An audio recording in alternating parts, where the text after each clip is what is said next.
You're listening to an Airwave Media Podcast.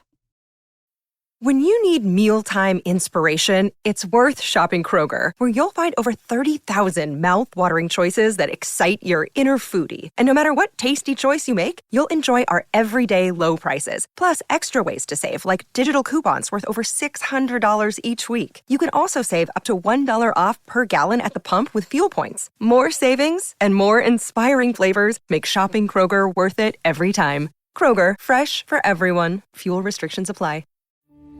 We took it all. We brought them to our land. An endless night, ember hot and icy cold. The rage of the earth. We made this curse. Carved it in the blood on our backs. We did not see. We could not, but she did. And in the end, what will I become? Senua's Saga. Hellblade 2. Play it now with Game Pass.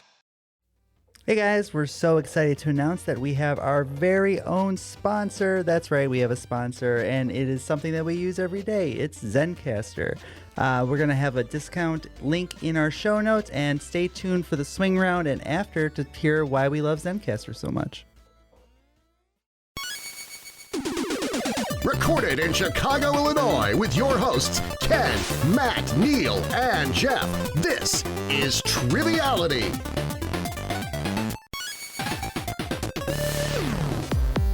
Hello and welcome to Triviality, a game where a lack of seriousness meets a little bit of knowledge. This is Ken coming at you in the studio with all the boys. What's up? Hi, Ken. You always know it's Ken because he's coming at you like some 70s shock jock. Oh, I like That it. wasn't shock jock. That was sort of a napping jock. Yeah, that's the mood I'm in today. Yeah, and it's a night episode, which means it's crazy today. I just got up from an Crazy hour-long nap. Were your legs elevated? I don't think so. Is Why that do true? you ask? Well, because I've heard it's true if you put your legs up elevated when you nap, it's like you get twice the amount of nap in one. That I will can't try be that right. because I'm not a successful napper. Okay. You know You've what I never mean? been I always good at wake math, up and though. I feel like a mummy. Yeah, because I heard that all the blood then rushes, I don't know, in your body better. Who knows? I've read it before. I'm going to do the legs up the wall pose and fall asleep that way. How about that? The only thing I can tell you is that your best nap is less than like 20 minutes. That doesn't sound good to Anything more than that, and you go into REM sleep and you need a full 90. I think I any need more some nap nap talk tips. is going to put our audience to sleep. I know Yeah. we're talking about Michael Stipe sleep and all that other kind of stuff. So Well, let's try to wake them up and introduce our exciting guests. First of all, we have an executive producer for Triviality. Don't get to say that a lot. It is Dave Brown from Minnesota. How you doing? And thanks so much for your support. Yeah, thanks for letting me come on and play a game.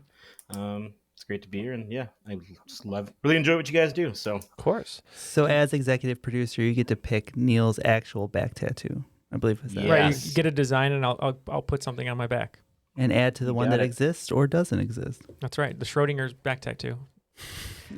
There's some exciting changes. We've been talking to you before the recording about you being a sommelier. It looks like you're going to get back on the saddle again. But what is life like being a sommelier?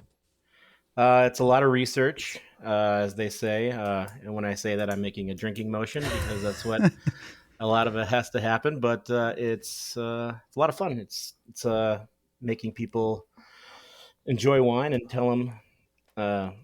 Making people happy. So it's like being a master servant. So it's all it is just like, hey, we drink wine, we want something, then my job is to literally go, what do you like usually? And if like, oh, we're new to this or we like this, then my job is to pinpoint and pull out of whatever my cellar is a wine that is in their price range and in their flavor profiles of what they want.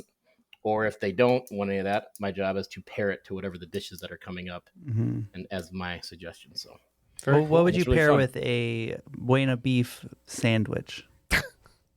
Buena beef sandwich? Yeah. A red. I never had that, but is it spicy or is it just rich? It's a little, You can put some spice on it. Some Chardonnay. Chardonnay. Like a classic Giardiniera. Italian Talking beef. about Bona? Yeah. To be honest, right now, I would probably pair something red for sure. And there's a grape in Spain called Mencia. It's from the northwestern part of Spain. It's like nice, like fruity and floral with some good body to it. Like It has Ken. good acidity. Exactly. And it's really good acidity, and it's not too tannic, so the spice and the tannin won't fight each other, but then you get this really good fruit that covers the spiciness, and then that acid will cut through the richness of the beef.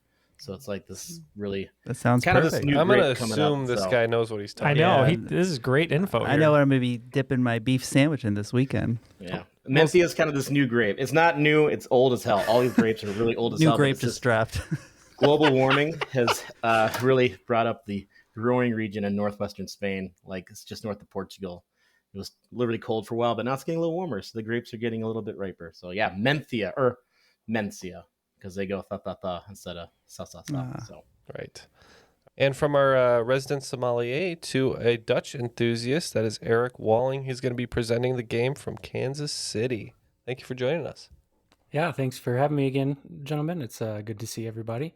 Dave, good to meet you. Yeah, it's been a little while. I've relocated into a quieter space. Pay no attention to the kid who just decided to mow my yard as we started. That's what that was. Recording. Yeah. Perfect timing. Yeah, I just said try to be here right at 7. Well, give the fine folks at home a reminder about who you are, what you do, and a little podcast that you might want to pitch. Yeah. So I am one of the umpteen members of the Benchwarmers Trivia Podcast. We are everything sports and mirth related. If you like sports trivia, deep cuts, sometimes we put out episodes every Friday. And yeah, we have a pretty small but passionate following. We've been doing it for over about 150 episodes now. So Wow. Way to go. thank you. Yeah, congrats. Thank you. Yeah, we'll be looking forward to Benchies Part 2 coming up pretty soon. I don't know if we'll ever top Benchies Part 1, but it's it was good. It was a good bar to set. So Nice. All right. Well, we're excited for this game. Looks like Dave is going to be pairing up with Matt today. Yeah, I think he was a little nervous about the potential sports themed questions, so I think that will be a good fit. You were saying off air that after COVID kind of slowed down the sommelier business, you were doing a little bit of car repairs. Yeah, so I've been working as a mechanic for the last 3 years, and then part-time as a som, but now that's ending at the end of this month, which end of May, I guess, is when we're recording. And then so starting June, I'll just go back to full wine because of COVID. Nobody really needed Yeah, it's time to go back to the full whining, I think. So we were thinking that we would be experts in motor oil, and we'll be the motor oil sommeliers. Love it. Well, in that spirit, Jeff and I hope not to be doing any whining after this game, but just in case, we're going to be boxed whining. Very good. We have our teams. Let's get the rules. The rules of the game are simple. 20 questions split into 2 rounds worth 10 points apiece. At halftime, there'll be a special swing round designed by this week's host. After regulation, players will enter the final round with the points that they've accumulated and will have a chance to wager 0 to 30 points on 5 categorized questions. At the end of the game, someone will be named the cream of the crop. Cream of the crop. All right, Eric, do you want to take it away? Absolutely. All right, question number 1. What is the term defined as a large jug with a wide mouth, formerly used for carrying water for someone to wash in, and not, as I once thought, someone who oversees a flock of female sheep? All right, Neil and I talked this one out. We're not 100% sure, but we've got a guess. All right, so they're locked in. David, tell me what you know about jugs. No. Not these kind of jugs. No. Is there a name for a female sheep? I think that's a lamb, right? Is that Yeah, or do is it a... do we know animals? Are we bad at this too? Let's just say mason jar, and then Oh yeah, let's go with the old standby. the wide mouth mason jar, the one that doesn't have the little. That's how you know. Wide mouth Billy Bass mason jar. Sounds good to me. For the record, the reason I said that you wouldn't know is because a ewe is a female sheep. Oh. But, we decided to go with carafe. I feel like I've heard that before. I feel like that's like a wide mouth thing that they usually leave water on the table when you go to a restaurant. So No points are going to be awarded for this one. This is a crossword puzzle special. This is Jeff mentioned it. A female sheep is a ewe, and a jug like this is a ewer. Oh. E-R. I've never heard of that. That's that show on Netflix, right? With the guy from Gossip Girl, but it's with sheep. Ewer. Yeah.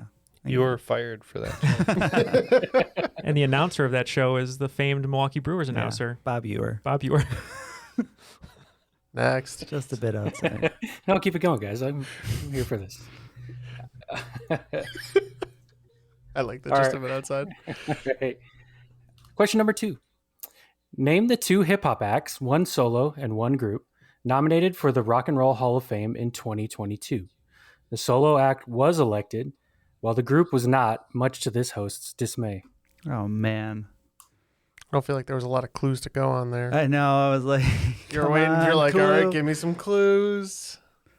Okay, so I have a name that I know 100% was inducted, and the other one I'm pretty sure was up for induction, but knowing Eric and the music groups that we both enjoy, I'm just going to go with that answer if that's okay. Yeah, let's do it. All right, so I'm hoping that the worlds of wine, motor oil, and hip-hop collide in your brain. Is that possible? No. No? It does not. That's why I was like, I know you listen to a lot of, I just thought you might listen to some hip-hop, but... I do, and these are going to be guesses based purely on the age and the amount, the longevity of when it usually takes for somebody to be inducted into the Hip Hop Hall of Fame. For a solo act, are you okay with me guessing Nas? Yeah. And then for group, I don't know too much about what Eric's into, but he seems about the beard length and age to be a big Tribe Called Quest fan. So we're gonna say a Tribe Called Quest. Well, I'm glad you said that, guys. Because you might like Sister with Voices. That's possible. Glad you guys said that because I think we too said Tribe Called Quest, right? We said Tribe Called Quest, yep. And then hopefully for the rest we weren't talking gibberish because we moved our lips and Jeff. We didn't forget about M. So. Oh, man. One team will be receiving points. Indeed, the one inducted was Eminem. The other, as my beard length appears to have given away, was a Tribe Called Quest. I don't know how I got that, to be honest. What a shame they weren't inducted. Mm-hmm. All right, question number 3. What ornithological term is used in golf when a golfer scores 4 less strokes than par on a hole? Only 4 of these have ever occurred in PGA history, and only one of those was in California.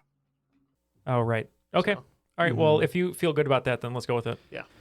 I think that we are going to make a bogey on this hole, to be honest. Well, it's either, I got 2. It's either albatross or a condor. It's going to be a condor. Albatross is 3 under.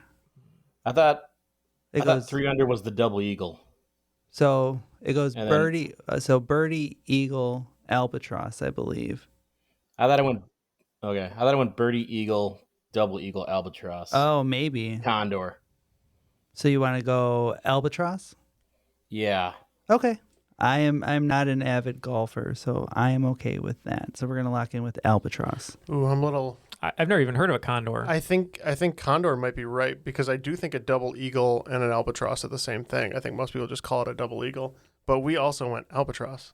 Yeah, albatross and a double eagle are indeed the same thing. The next lowest score is a condor. As soon as Matt said that, I was like, ooh. California condor. California condor. California condor. Never mind. All right. That's a California condor. That's a great question. It's a bird. An animal. Oh, it's just a certain animal. Okay. Some kind of bird. I don't know. It's a condor. It's a laid back bird. Always stuck in traffic. Okay. Question number 4. What fashion brand started in 1933 in France claims to be the first brand to display visible logos on the outside of its clothing? All right, Jeff and I wrote down 2 names that we are pretty certain are French companies, and we're just going to go with our gut and circle the first one that we wrote down. Are you a big fashion guy? Yeah, wearing this great motorcycle T-shirt here. Is it French? No, Oh. yeah, it's. I mean, I think it's Sri Lankan. Actually. it does look like it's like a $200 couture like T-shirt. Yeah. Let's be clear. Isn't so- there like a Eves or Eve something like YVES, and then it's something like Saint Clair? I don't know. I don't really know much about the French. Saint fashion. Clair Eves? No, it's like. Oh, I have a vague understanding of what that is. Like Yves Saint Pierre, or like I can you think of any other French designers? Because No, I I was like Versace. No, Italian. I know. Gucci is Italian. Dolce Gabbana is Italian. Chanel. Coco Chanel, but that's later. It's got to be way that's later. That's way later. And it's. I was thinking like if Polo was a brand, but like that's. Oh English. wait, no, I think I got it now. I think it's Louis Vuitton. Oh, okay. Louis Classic logo. Vuitton. Yeah, Louis Vuitton. I actually have a pair of these shoes. With I little got from LVs on them. Yeah. Locked in. So. I think Dave was thinking of Yves Saint Laurent, which Bruno Mars talks about in 24K Magic. But we wrote down Louis Vuitton and Chanel. We knew those were both French. We just kind of said, let's just go with Chanel and see what happens. So that's what we did. Well, what if I told you that this brand logo was an animal? Lacoste. Lacoste. Lacoste alligator. I always forget they're French. Yes. I don't play enough tennis. Rene Lacoste, the tennis player.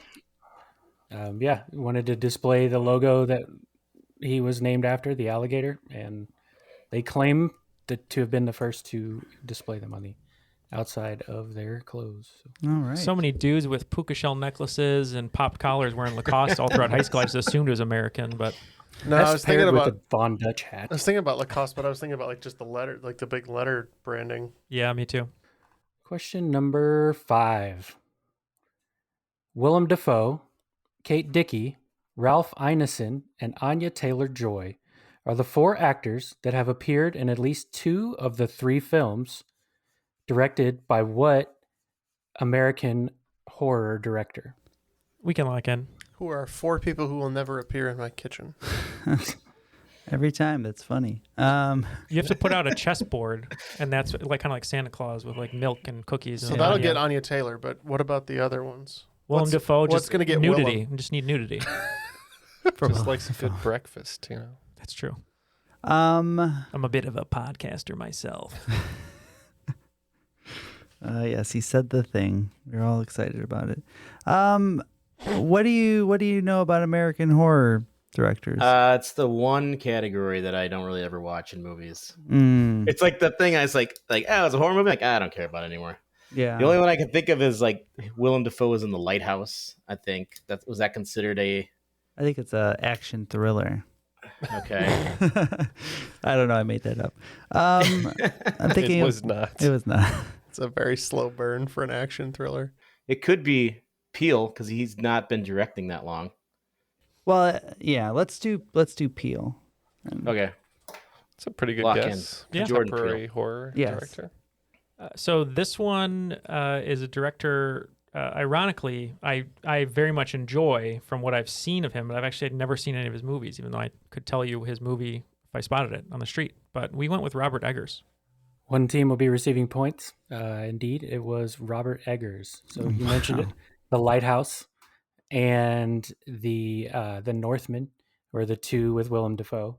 Anya Taylor-Joy is in The Witch and The Northman, and then the other 2 were in The Witch and The Northman as well. Oh, is that the Vivitch? The Vivitch. Yeah. I'm a fan of this director, actually. I really like his stuff. I haven't seen Northman yet, but one of my friends told me to watch the Vivitch, and he was like, it's not really gory at all. And within like 10 minutes, they're grinding a baby in a mortar and pestle. Yeah. And I was like, oh, okay. But that's about it. Yeah, pretty cool future here with him and Ari Aster. I mean, both making some pretty interesting films. So They're going blow for blow. Anyways, looks Yeah, we like could skip the scores. yeah, let's get the scores. Yet to strike is the motor oil sommeliers, but the boxed whining, 20 points. Question number 6. In what large U.S. state will you find Loving County, the least populous county in the lower 48 states? The 2020 census had a collective county population at 64, giving it a population density of 0.095 people per square mile. All right, Jeff wrote down a state, and I'm in agreement. All right, so they have a state. What We large got states? 48. Yeah. So not and lower 48. Well, I don't know. What are you thinking? Isn't Wyoming the least populous state in Yeah. the union? But is that considered large? That's like the thing is like what's the large states? I mean, Texas, obviously, California. Yeah. But Wyoming's pretty big. Is it the Big Sky State? possibly. That would be Also- maybe yeah. a clue, or maybe that's Montana. And then I think Montana's the big sky. That sounds right. But then there's like, for example, like there's North Dakota. That's kind of a large state, and there's some runs of not a lot of things there in the parts of North Dakota. Pretty barren Yeah. up there. So it's like I'm kind of leaning towards Montana and hoping that Big State is a clue, and that Big Sky State is an inroad. the only thing I have anything is Wyoming, knowing that it's the least populous, but it's like Well, that is Is more that- than I'm bringing to the table. So let's go Wyoming. Yeah, we thought about that. Wyoming is least populated. Thought about Montana, which I think is the third largest state by area. But I happen to know that Interstate 50 is known as the loneliest road in America because you can go like 100 miles without hitting a gas station. And that's in Nevada. So we guessed Nevada. Well, my hot pitching streak continues. Neither team receiving points. This is Texas. Told you. Neal wrote Texas. Because I said he loves Texas, and I was like, it's probably game theory. Everything's bigger in Texas. Including the lack of people. I didn't get that. Sorry. That's okay. Right on the border of New Mexico. Texas and New Mexico, way out in West Texas. 64 people. Question number 7.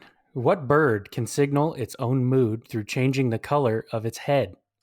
A bright red head generally indicates excitement or aggression, while blue or white may indicate calm. The characteristic is so distinctive, it has earned the nickname the seven-faced bird in Korean. It's a big bird, right? When he's furious. I think it was Larry Bird. When he's murdering other Muppets. Okay, we're going to lock in. Harvey Birdman? Is that what we have? We have nothing, do we? You know birds? I mean, no. This game is not in our wheelhouse. Yeah, 2 bird questions. Like a duck or a swan or like a peacock, but I don't know if that's. Yeah, at first I was thinking it was going to be about those questions or those birds that their feathers change when they're mating or whatever. Like they do those weird patterns with their feathers, but it's not. Because I see those on, what was that show? World? Life? Something like that. How about, or like a, does a turkey exist over there in some Korean shape? turkey? Have you ever heard of that? I'm just trying to think of their skin could change. I guess if you if their heads are changing, it wouldn't be feathers. It would be wouldn't it be like a bald bird that has like skin? Let's just say turkey, because the only reason I'm going to say that is because they don't have feathers. So they have their heads are naked, so they can see skin changing color versus I guess. Yeah, and let's hope to God they're there. Yeah, let's see this. Some Korean turkeys. We went with the peacock. And with a bloop single over the second baseman's head, the sommeliers are on the board. The correct answer is the turkey. No way. Yes. Yeah, they. If you've seen their head, it's blue, whitish. It's just very ugly all the time, but it's very ugly in different colors. Wow. Wild. Question number 8.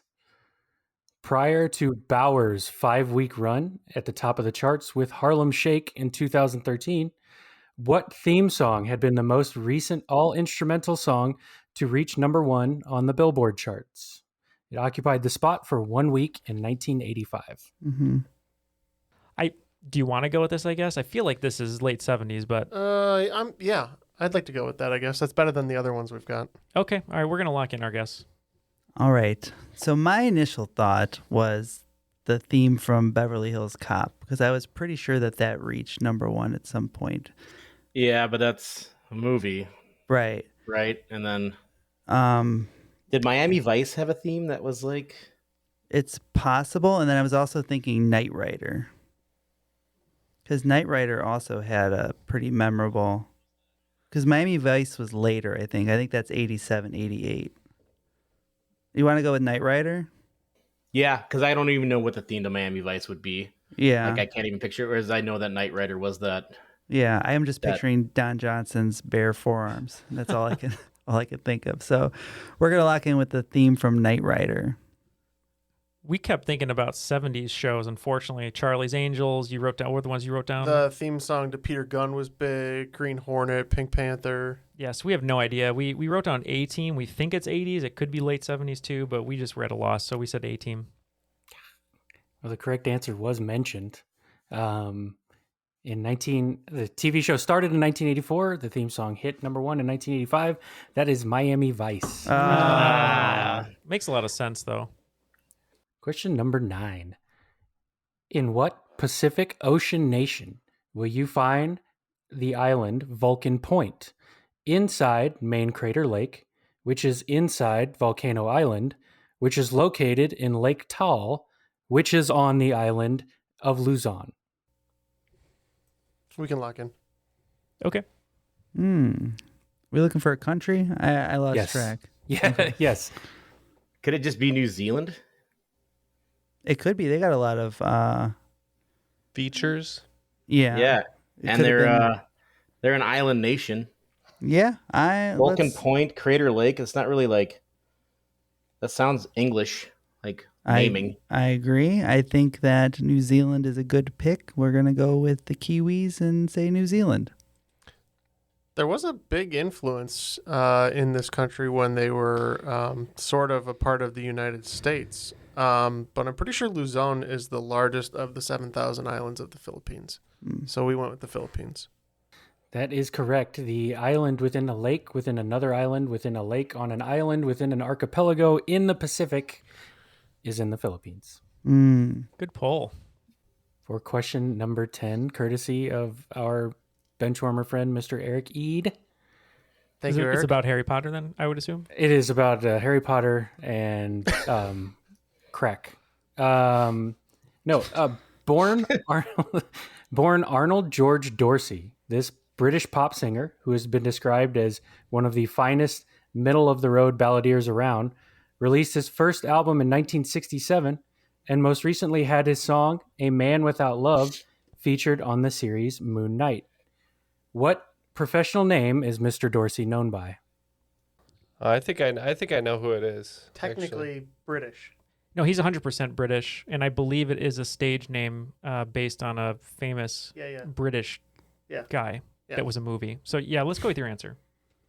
Well, they seem like they had some confidence there. Do we have any confidence over here? I have an idea, and the only reason is because I've sang. Well, I don't even know. This Engelbert Humperdinck.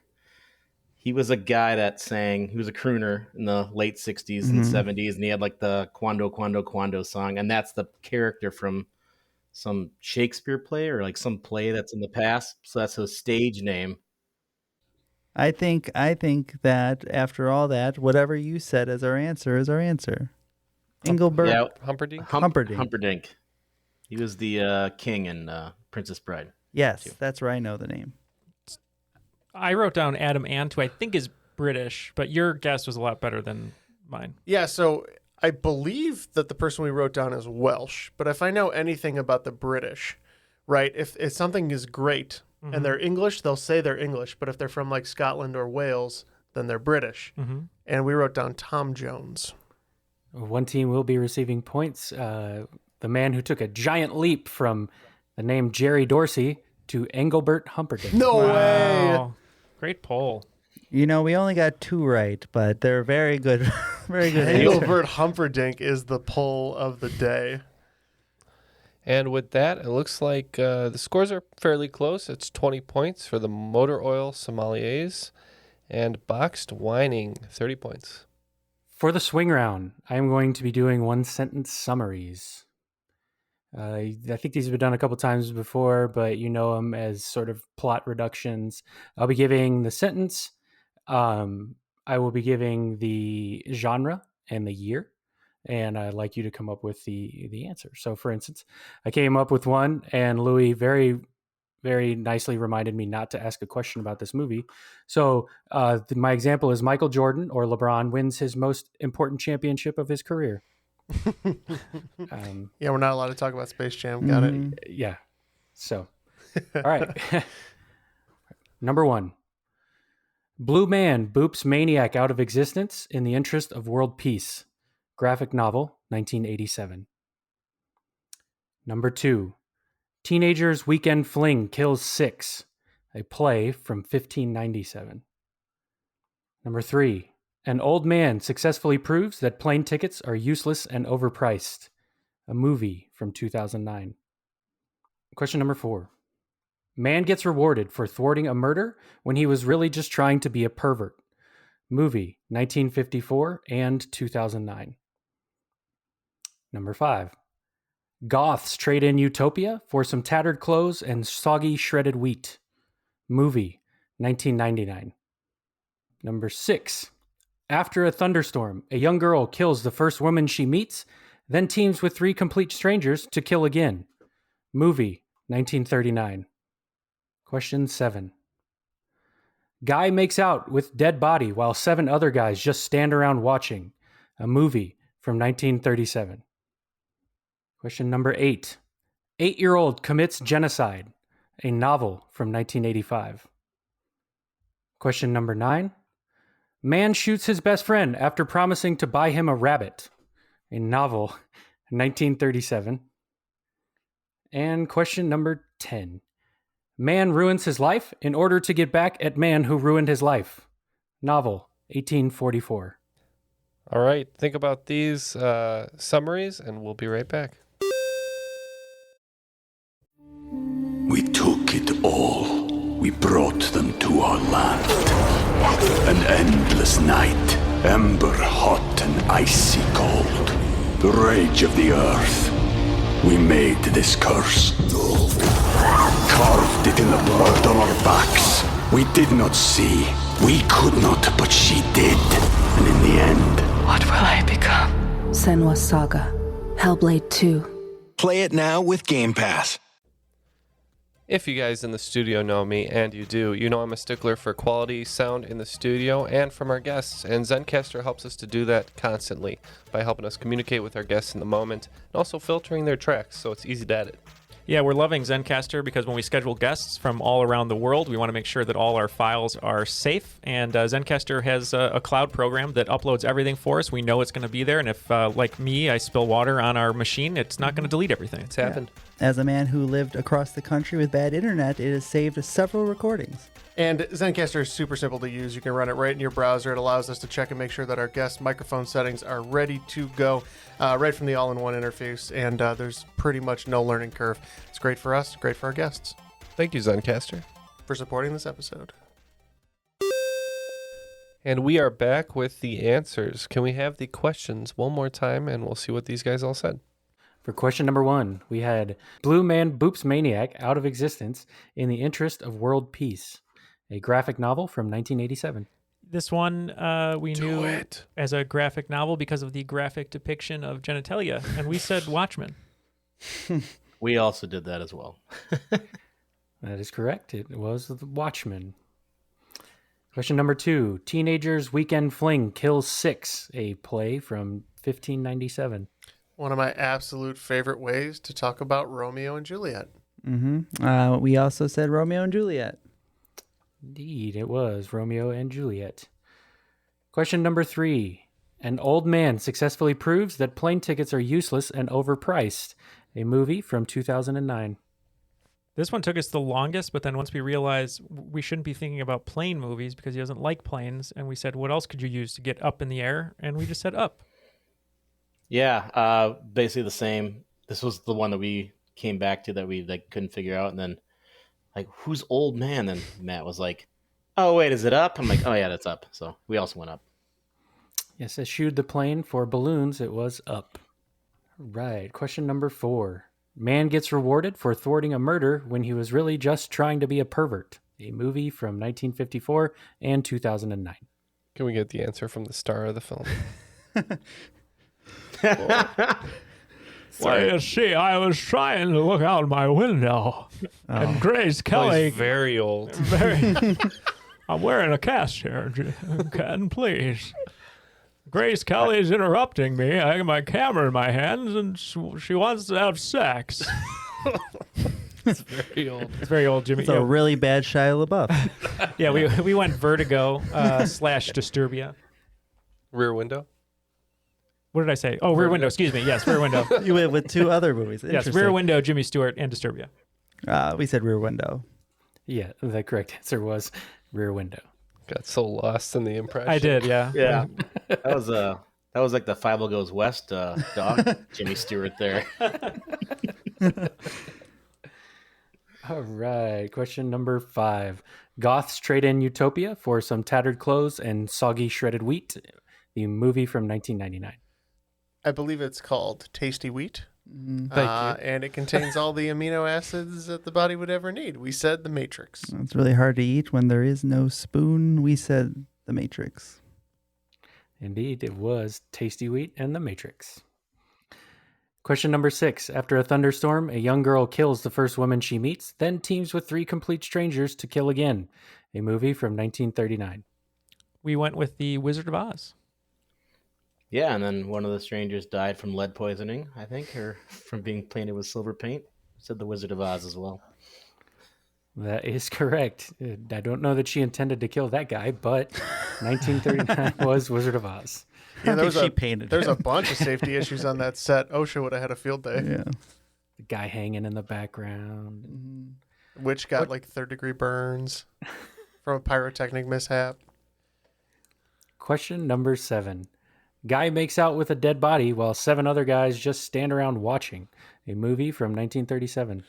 Had you not said it was they from... weren't just standing around watching. Had you not said it was from 37, I would have thought it was a different movie that I'm a fan of. But we said Snow White. Excuse me? I'm just kidding. What kind of movie is this? Does it start with a B? No, I'm just kidding. We said Snow White. We also said Snow White. We're not topping what he said. Well, Snow White is the correct answer, but I am more interested in Jeff's. Yeah. Aren't we all? Leave it a mystery. All right, question number 8. 8-year-old commits genocide, a novel from 1985.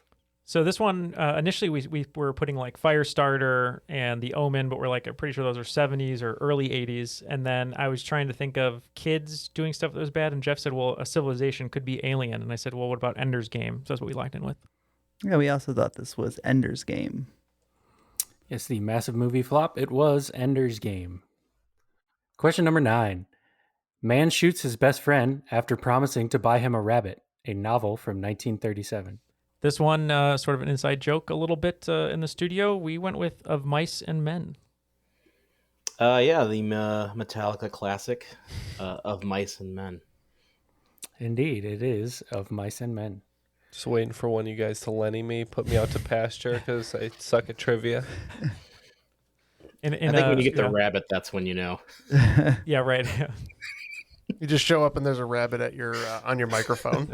Got your new Neal, friend. You said if the podcast got popular enough, we'd go get the farm. Just you and me, Neal. Just you and me. Just take that rabbit, Ken. It's a prize. Actually, get Gary Sinise to come and do it himself. What an honor. I wonder what that would cost on Cameo. For $300, I'll come there and kill you. Yeah. He hasn't done much lately, so I'm guessing that you get him cheap, right? Hard up for cash. He's just raising money for the vets. He's a good guy when he's not shooting people in the head. Oh, God. Aren't we all? All right, question number 10. Man ruins his life in order to get back at man who ruined his life. A novel from 1844. This plot sounds like it has Ken written all over it. And if it's got Ken written all over it and it's about revenge at all costs, I gotta think this is Dumas and the Count of Monte Cristo. It's pronounced dumbass. I think you're the dumbass. We also went with the Count of Monte Cristo. Indeed, it was the Count of Monte Cristo. Well done, everyone. Great round for everyone. Points on the board. Perfect for everyone, looks like. And that brings the motor oil sommeliers to 70. Yep, 70. And 80 for box whiners. Round 2, question number 1. Which Roman emperor used bribes to race in the 67 CE Olympic 4-horse chariot race using 10 horses? According to some reports, the cheating didn't stop there. He actually may have fallen off of his chariot and not finished the race, but was named the winner of the race regardless. I was going to put Gavin DeGraw chariot, Jeff, but I like your answer better. I don't really have much on this. I can only think of who is the evil emperor in Gladiator? Julius Caesar. Well, no, it was Mark Antony, and then I went to, is it Cassius or Cassius or like? Oh, yeah. And he was, I mean, maybe they didn't put it in the movie, but like he seemed like kind of a, unless you have a better cheating emperor of some sort. What was your answer? King Cassius? Cassius? No, is it? I don't know. Is it Cassius, the one that whoever Jacqueline played? Oh, fun fact: I've never seen Gladiator. Gasp! I know. You were not entertained, is what you're saying. Yeah. I don't know if I was entertained. I passed. Great soundtrack. Thumbs down. Do you have any emperors like that you can think of that were like this? I mean, I guess no. It could be who's the one that's who's the one that was if you have a complex and it's like, is it Nero? No, not Nero, but like otherwise if we can't think of anything, I just Cassius is. Yeah, I think we're gonna have to lock in with Cassius. Yeah, let's do that. Gladiator, I think, starts with is it Marcus Aurelius, who's the last of the great 5 emperors? Yeah, and his heir. I think originally I was thinking that who would do something so despicable, but I think Caligula was too busy arranging hanky-panky in the royal halls. In the vomitorium. So we went with somebody else who's pretty despicable since he purportedly let Rome burn, and we said Nero. Yeah, Dave, you mentioned it, and I hoped you had stopped right there. The correct answer was Nero. Oh. Damn it. He was a bad dude. Fine. What Well, you're saying. feel good that you knew who he dude. was, because that makes you better than me. Because I didn't. It's not about being better than people. That's what this is about. Proving yourself. Feel better about yourself, man. You're worth it. Question number 2. In Indian Karana dance, I am a Talavilasitam. In Capoeira, I am an Au, spelled A-U. When performed with no hands in dance, I am known as an aerial. What am I? Did you ever see the movie Only the Strong, Neil? Yes, I From have. the I was just thinking of that actually when you said that. Yeah, that's literally what I was thinking of. We're gonna lock in over here because I was thinking of Only the Strong, which it seems like Dave was at the exact same time. Is that a capoeira movie? Yeah. I was between backflip and like a head spin, but I don't, because I was thinking of with a dance, but I don't know. They do a lot of backflips in capoeira. Okay. That's the only, with no hands, it's called an aerial, I guess. It would make sense. Like instead of doing like a back handspring, it would be just a back flip. like no an hands. aerial. Yeah, I like that. Let's go with backflip. Over here, I didn't know how specific you wanted us to be, so we just said flip. Yeah, no, my daughter just learned how to do this, so she wanted me to write a question about it. An aerial in dance is a cartwheel with no hands. All of those are examples of a cartwheel. They do a lot of that in capoeira. That's a good point. They do that. Question number 3. Place the following sneaker inventions in chronological order of their release. LA Gear's LA Lights, Reebok's Pump, and Nike's Max Air. All right. So I think the pumps were first. These are all roughly early 90s. Yeah, so I know, like, I don't know how much. So, yeah. Like, what are your thoughts? So D. Brown used the pumps in the slam dunk contest, I believe, in 91. And I think the LA Lights were after that. So I know it goes pumps and then lights, I'm pretty sure, but I'm trying to figure out where the Air Max. And Air Max I think that's 94. I feel like those came out and Scottie Pippen was the big promoter of those, which would be 93 to 95. So I was thinking pumps, then lights, then Air Max. So yeah, I like pumps light there is fine. We had a very similar discussion. I also went to my childhood. I knew that there were pumps and lights when I was young that I didn't have before I had gotten any sort of Nike with air in them. So that was the same logic that we used. So we went pump, lights, and air. So the Reebok Pump was 1989. The LA Lights were indeed introduced in Matt's second grade year of 1992, but Max Air first debuted 35 years ago this year in 1987. Wow. Ooh, wow. So Air Max, Pump, and then LA Lights. Where's your order? Question number 4. Minecraft's world generation tool is capable of generating a world that stretches roughly 30 million blocks in either direction from the source, an equivalent in the real world of 64 million meters of width for a total area of 3.8 million square kilometers. When ranking all of the planets in the solar system by surface area, name either of the two planets that a Minecraft world would fall between. I have no idea what Jeff's doing because he gave us all the numbers, but now Jeff has a calculator out. And I don't know what he's calculating. He's probably using the Earth's mass. I'm guessing he knows a good amount about Earth, and he's trying to see how close Earth is, and what Earth would be, and then he could just go up from there. That is correct. All right, Neal, I think I have a guess as to which two planets it falls between, so we'll lock in.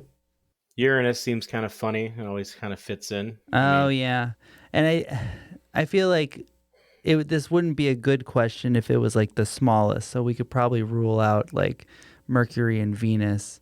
Isn't Mars smaller than us though? Oh yeah. And then you want to pick which side of it. Do you want to go Neptune or do you want to go Saturn? Oh, we don't even have to. I think we just need to guess one planet, and it could be on either side. Oh really? Yeah. Okay. We're gonna go with Uranus. I tried to do some math. I don't know how close it is. But the numbers would lead me to believe that it might be somewhere between the size of Earth and the next planet up, which is actually Neptune. So that's what we went with. Jeff's math has not led him astray. It is directly between Earth and Neptune. Man, calculator saved the day. Well, that's how math always works.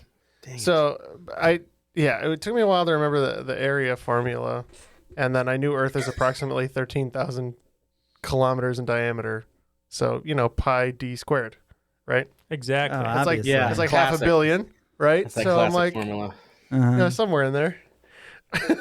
Gotcha. Well, let's move on to a less mathematical question. All right, I will skip this These math are the question. questions that Ken gets mad at me for because he's like, just guess. And I'm like, but I don't want to guess. This is the first one you've ever gotten right. I want to do the math. And now it's emboldened him to math everything. It's like, which star of Mean Girls? It's like, hold on, I got to get those figures. The Lindsay Lohan equation. All right, on to question number 5. Name the only 2 quarterbacks in NFL history to have won both a national championship and a Super Bowl as a starting quarterback. As a hint, Tom Brady did not start for Michigan when they won the 97-98 NCAA championship. Okay, if one of their numbers was 17 plus 42. We think we have someone who 100% won both, and we're just going to take a guess on the second one. Okay. So I think Peyton Manning won a national championship at Tennessee. So Peyton Manning was my first guess. I had that one too, I think.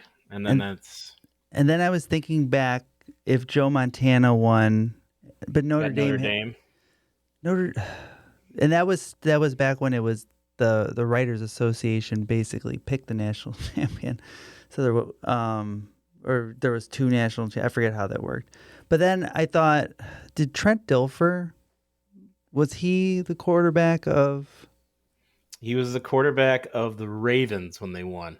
Right. I remember they asked Ray Lewis, "Did you ever think you'd win a Super Bowl with Trent Dilfer as a quarterback?" He had a lie detector on. He goes, "Yes." No.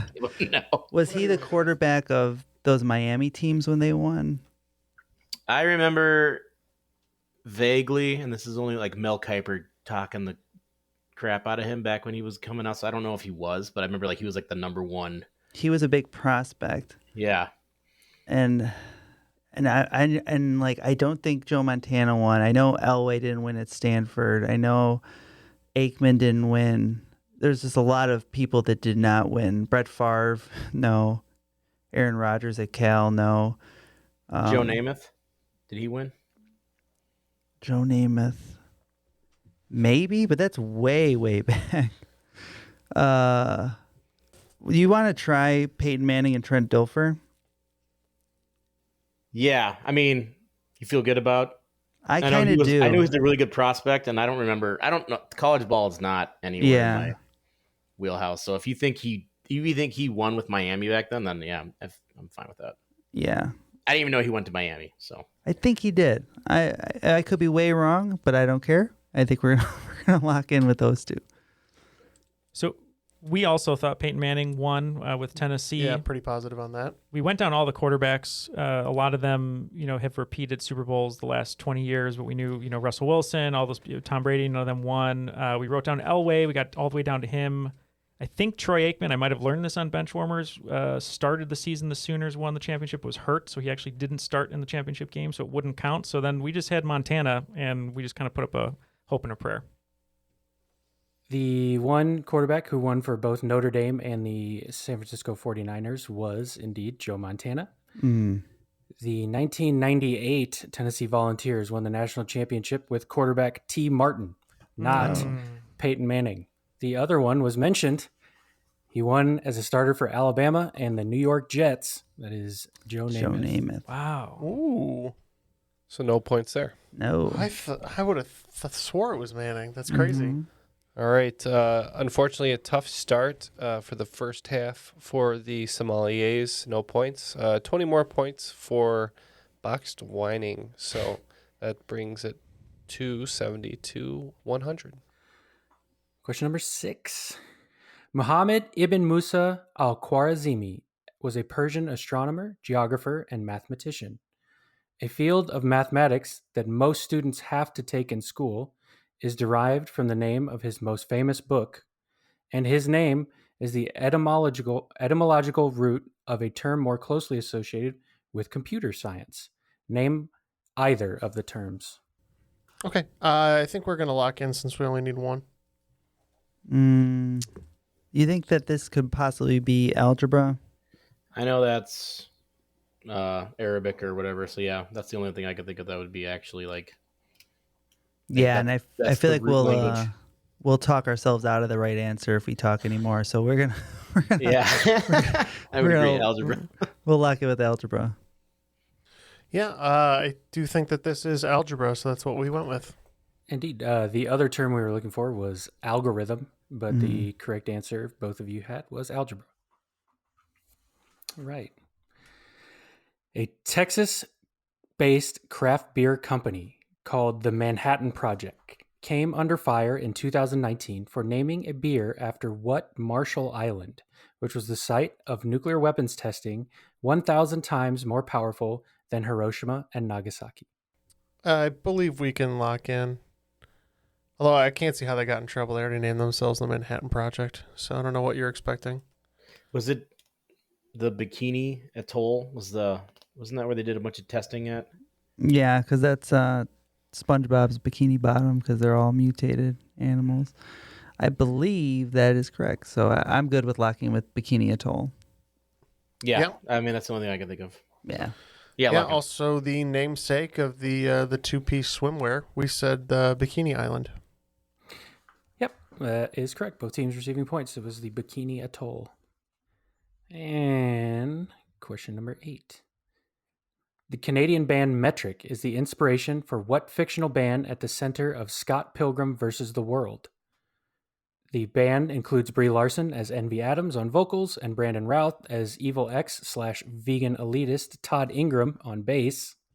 And it shares a name with an action-adventure platformer for the NES known as Dengeki Big Bang in Japan.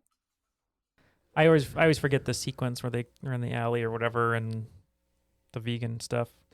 You once were a vegan. Now you'll be gone. I haven't seen this movie in so long. I think I saw it in the theater once. I've never seen it. Ken loves this film. I love it.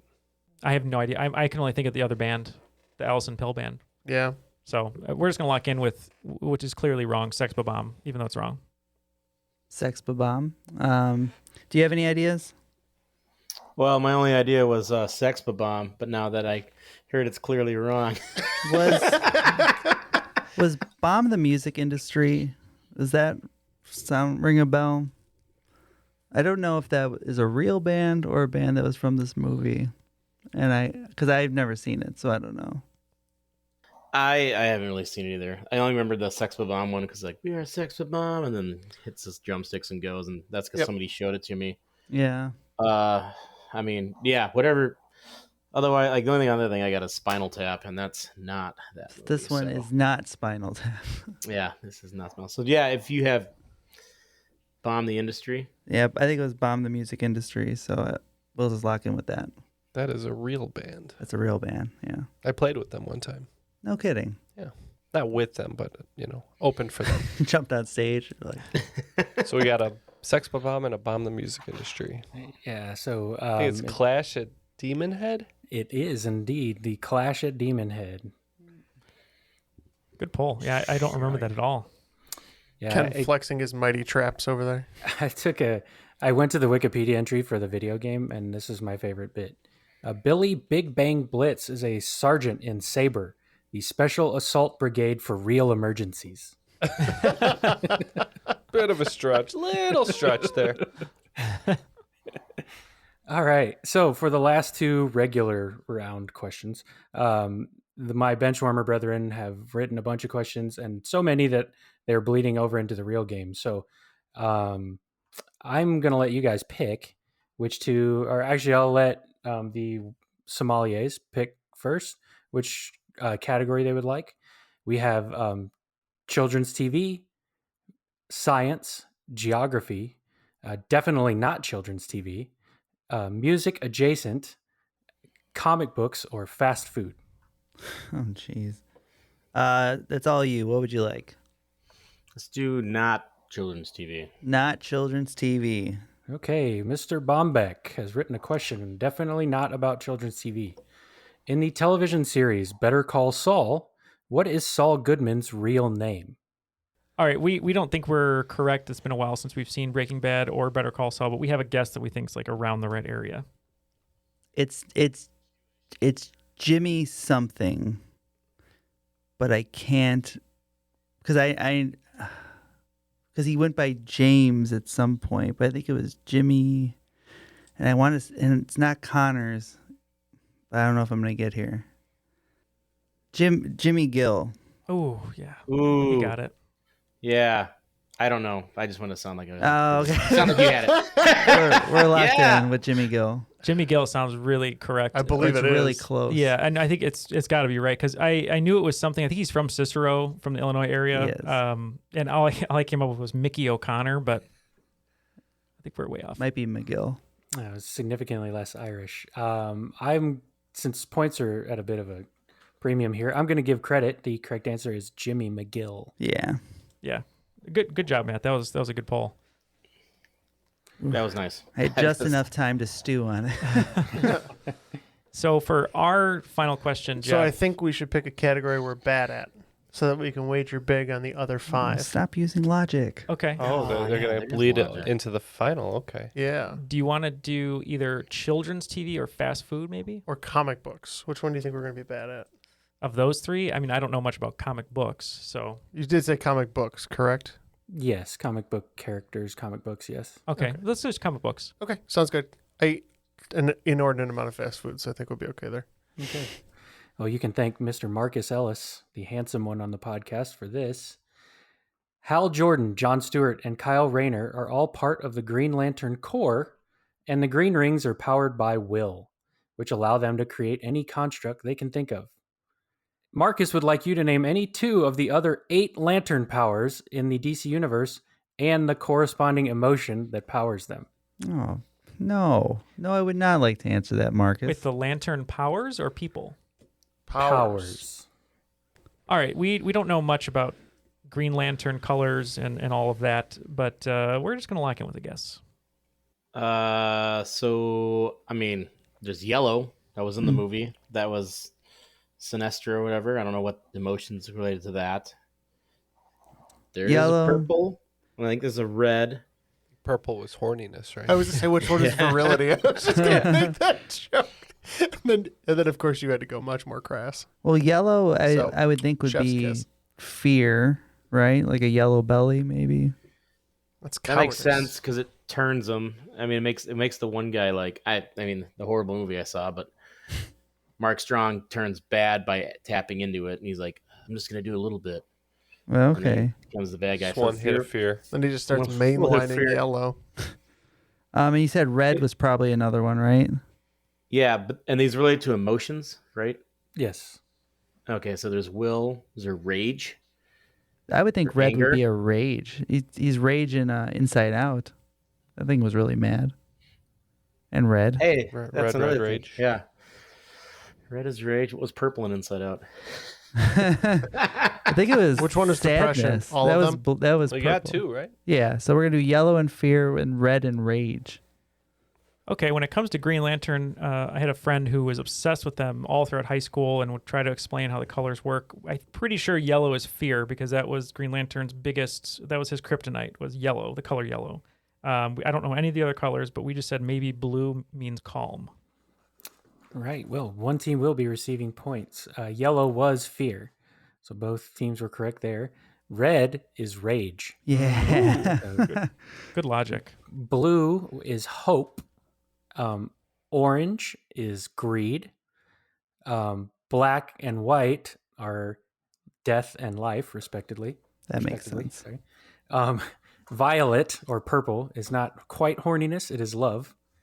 It's on the and way. then Eros, indigo, got it. Indigo is compassion. All right. Looks like the scores are now very close. It's 110 to 120 with Box Whiner slightly in the lead.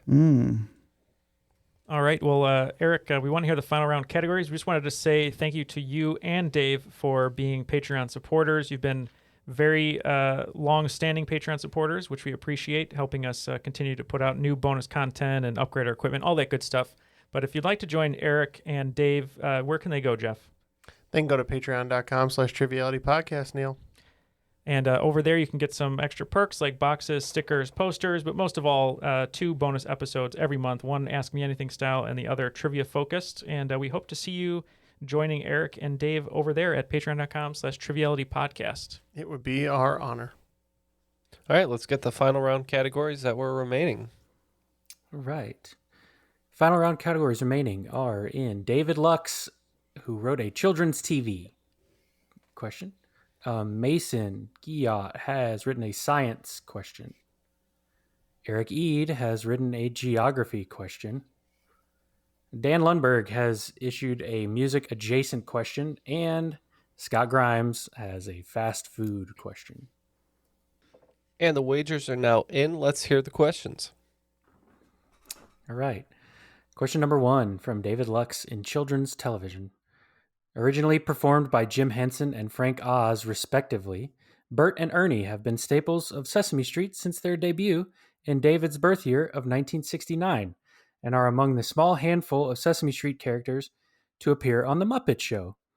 While Bert's favorite number is 6 and Ernie's favorite number is 8,243,722, what is the total number of eyebrows between the duo?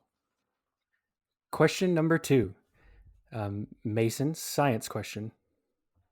In 2016, Oganison became the 7th member of a group whose members have names deriving from words meaning new, lazy, hidden, and strange, among others. What is the term most commonly used to refer to this group? Eric Eads' question for geography. The Danube River is the second longest river in Europe with a length of 2,860 kilometers. It runs through 10 countries, including the capital cities of 4 of those 10 countries. Name any 2 of those capital cities the Danube runs through. Dan's question about music adjacent. Born in 1915, this man, whose name is pretty much obsequious in the music industry, is the only person to be inducted in both the Rock and Roll and National Inventors Hall of Fame. Name him. And Scott's fast food question. Considered one of the most expensive flops of all time, what McDonald's menu item was released in 1996 with a massive marketing campaign, only to be such a failure that it was discontinued by the turn of the century? To this day, the item has never reappeared on the menu. Those are the questions. We'll be back with our answers. Now that all the answers are locked in, we'll hear the questions one more time, see how these guys fared. Looks like the motor oil sommeliers wagered 10, 15, 10, 30, 30, while the boxed whining wagered 10, 30, 30, 10, 10. Kind of the opposite. Interesting. All right. Question number 1 was in children's TV, and it was about Bert and Ernie. How many collective eyebrows do Bert and Ernie have? We thought this one was a trick question for Mr. Lux. I am almost certain Bert has a unibrow, and I do not remember Ernie ever having any eyebrows, so we just said 1. We also said 1 for the same reasoning. Yes, 1/2 eyebrow per puppet. That is 1 eyebrow for the 2. Right. And Mason, number 2, the science question. The 7th member of the group whose members have names deriving from words meaning new, lazy, hidden, and strange. What term is most commonly used to refer to this group? Yes, so I believe that this is the last group on the end the end column of the periodic table. And I believe Oganesson is a noble gas. Okay. We thought it was something on the elemental table, periodic table. That's what we thought it was. I thought that these were possibly man-made elements, so that's what we locked in with. Neon being new, lazy, argon, krypton is hidden. That is the noble gases. Right. Question number 3. Danube River, the second longest river in Europe, runs through 4 capital cities. Can you name 2 of the 4? Yeah, so for us, the only 2 that I could think of, I know that it used to be 2 cities, Buda and Pest. So we said Budapest, Hungary, and Vienna, Austria was the other one I was fairly certain of. Yeah, I knew it was in that region, right around there. So we kind of threw a couple stabs. We said Belgrade and Bratislava. Well, between the 2 teams, you got 4 of the 4 capitals. All right. Oh my God. Well done. Nice job. That was really hard. Those are good polls, guys. Mm-hmm. Yeah. It's nice to see Eurotrip playing into an answer. Eurotrip paid off. Oh, yeah. It says here you made out with your sister. All right, so. This is the second best use of Eurotrip after Scotty doesn't know. Mm-hmm. All right. Dan's question. Question number 4, the music adjacent question. Born in 1915, who is the only person to be inducted in both the Rock and Roll and National Inventors Hall of Fame? This one gave us a little bit of trouble, but we were trying to reason if they were born in 1915, they were probably, working in circulation about 1935 or so. We mentioned Little Richard, Jerry Lee Lewis, but then Jeff said, what about someone who created an amp? And I said, well, Marshall's an amp, but I don't even know if that's named after a person, but Les Paul is named after a person. It's pretty innovative. So we said Les Paul. Yeah, I was also kicking around the name Marshall potentially just based on that. And then Also talked about Phil Spector a little bit, but what we settled on was Les Paul.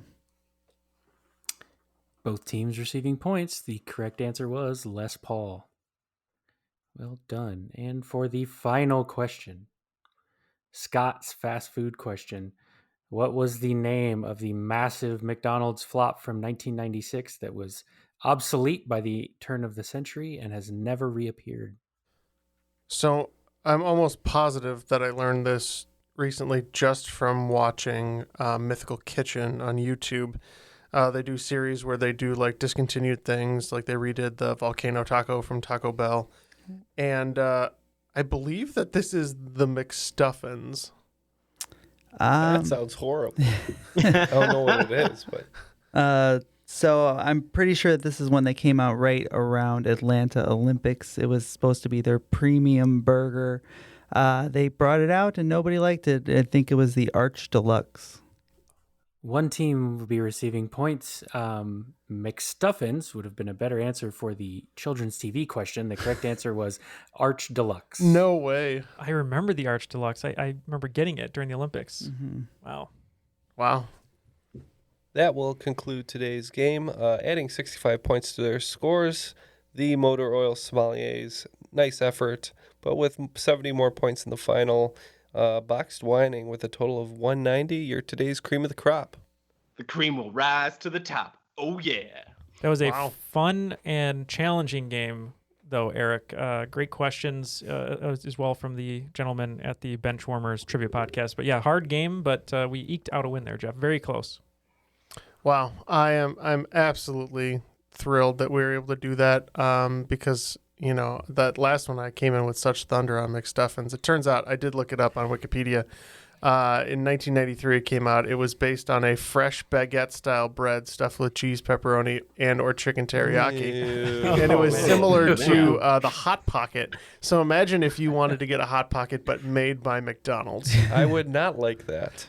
Turns out nobody did, and it was a quick commercial failure removed from the menu after less than 1 year. But just so everybody knows about the original on that McStuffins. Sour note, let's say goodbye to our wonderful guest today. Eric, great game. Thank you for writing it today. Any last shout-outs? So just if you were interested in more of me and my friends, please go over to check us out on the Benchwarmers Trivia Podcast. We're all over social. You can catch us on the Bench or on Twitter or Facebook or wherever you kids are these days. Thanks much for having me on and letting me write a game. I'm glad to kind of settled into a groove in the second half. Sorry about the first half, but I wouldn't be a game I wrote if we didn't have a bunch of blank stares for a few rounds. So. And thank you so much for joining us. Same to Dave. Thank you, as always, for coming on. Love to have you on the show. Any last shout-outs? No, just thanks for having me, and it was a good time. I feel like the 2 times I've been on, they've been like the hardest games ever. But I've also at the same time, it's been I think it gets a little different when you actually had to play in person versus when I'm just sitting there listening to you guys. Yeah. So we'll have you back on again. We'll write you a nice soft squishy round. Oh yeah. We'll read from the kids' Trivial Pursuit cards, and we'll just have a really good time. But yeah, I'm lovely. Smart. But yeah, lovely having you guys, and thank you to the co-hosts Jeff, Neal, Matt. I'm Ken, and that was Triviality.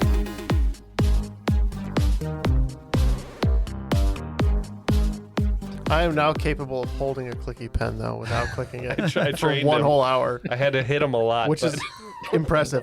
Actually, the shock collar was what did it.